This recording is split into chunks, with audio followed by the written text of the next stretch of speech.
नमस्कार, मैं योगेश राणा।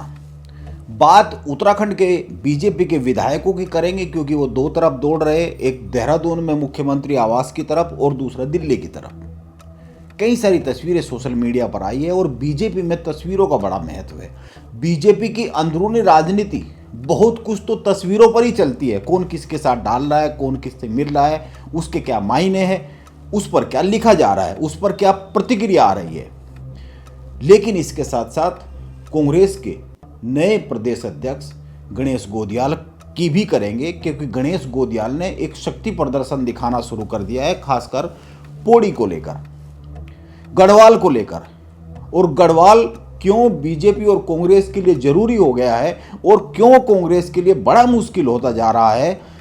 गणेश गोदियाल भले ही शक्ति प्रदर्शन दिखाना शुरू कर चुके हो, फिर भी क्यों मुश्किल दिख रहा है कांग्रेस के लिए, इस पर भी बात करेंगे। लेकिन पहले बात उत्तराखंड के उन विधायकों की जो दो दिशा में दौड़ते हुए दिख रहे हैं। तस्वीरें आ रही है, पहले देहरादून में मुख्यमंत्री पुष्कर सिंह धामी के ऑफिस की तरफ और दूसरा कई सारे विधायक दिल्ली की तरफ दौड़े हैं। इसके अलावा दिल्ली की तरफ बीजेपी के उत्तराखंड के विधायकों ने जो दौड़ लगाई है, उसके साथ साथ सांसद भी अलग अलग हिस्सों में नए बने बीजेपी के राष्ट्रीय अध्यक्ष से जाके मिले।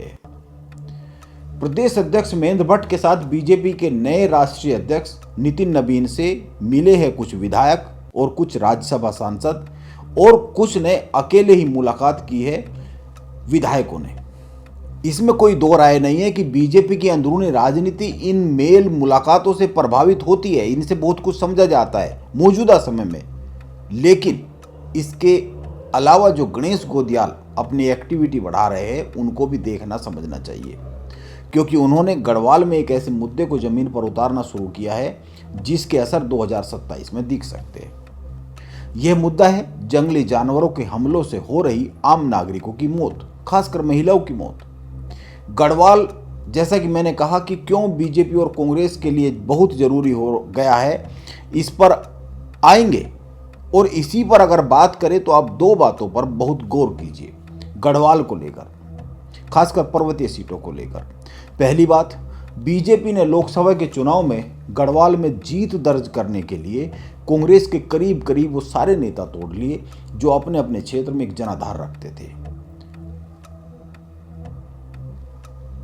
आप कुछ प्रमुख नाम गिन लीजिए। बद्रीनाथ से विधायक राजेंद्र भंडारी।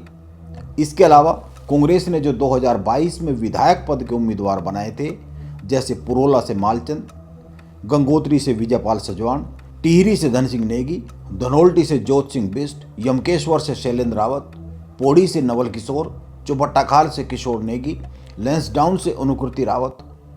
ये वो नाम है जो 2022 में कांग्रेस ने चुनावी मैदान में उतारे थे। इन सब के अलावा भी बहुत से नाम हैं ब्लॉक लेवल पर, और जो 2017 में उतारे थे, जिनको बाद में 22 में टिकट नहीं दिया, वो भी कई नाम हैं।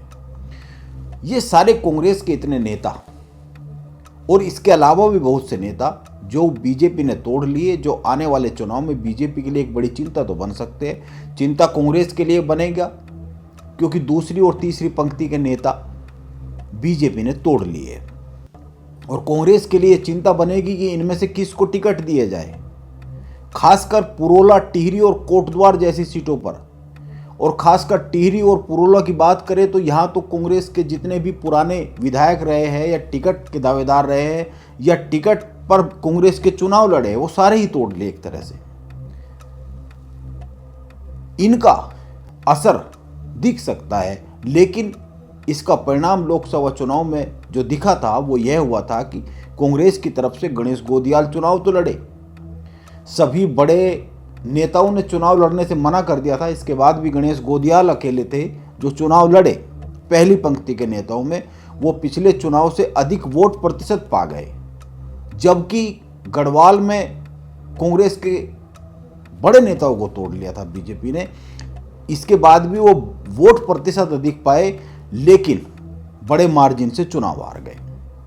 पर इस हार से गणेश गोदियाल ने एक संदेश दिया, यह जो चुनाव लड़ा उन्होंने अपने सोशल मीडिया पेजों पर उस वक्त एक पोस्ट लिखी थी, अगर आप लोगों को याद होगा, चुनाव के दौरान उन्होंने जनता से चुनाव लड़ने के लिए चंदा मांगा। उनकी ये पोस्ट बड़ी वायरल हुई, इसका बड़ा असर हुआ। गणेश गोदियाल को चुनाव लड़ने के वक्त देश की मीडिया तक में कवरेज मिला था अपनी इस पोस्ट के कारण, अपनी इस अपील के कारण। आपको याद होगा उस वक्त कांग्रेस का जो अकाउंट है वो फ्रीज कर दिया गया था और इसको गणेश गोदियाल ने एक चुनावी मुद्दा बनाया कि बीजेपी धन बल से चुनाव लड़ रही है।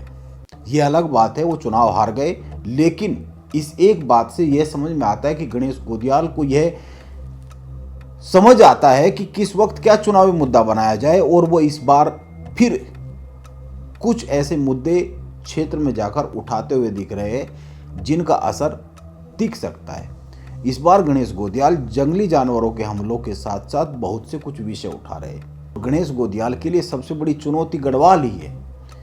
गढ़वाल में वो एक्टिव दिख रहे हैं, आने वाले समय में वो कितने एक्टिव होकर कितना इस भीड़ को जो अभी उनके साथ दिख रही है वहाँ पर वोट में कन्वर्ट कर पाएंगे, यह देखने वाली बात होगी। और ये बीजेपी का जो मेल मिलाप का सिलसिला चल रहा है, इसके क्या परिणाम निकल कर आते हैं, क्योंकि समझा यह जा रहा है कि बहुत से विधायक जिनको टिकट कटने का डर है वो पूरी तरीके से धामी की तरफ देख रहे हैं। वो अपने अपने क्षेत्र की समस्याएं लेकर जा रहे हैं और यहाँ से उन समस्याओं को अप्रूवल के बाद, उनके समाधान के बाद, जियो जारी हो जाने के बाद या आश्वासन मिल जाने के बाद वो अपने अपने क्षेत्र में जाकर कह रहे हैं कि काम कराए जा रहे हैं, खासकर सड़कों के जो काम है। अब देखना यह होगा कि यह जो मौजूदा सिचुएशन चल रही है ये कितने दिन चलती है और इसके क्या असर दिखते हैं। नमस्कार, मैं योगेश राणा।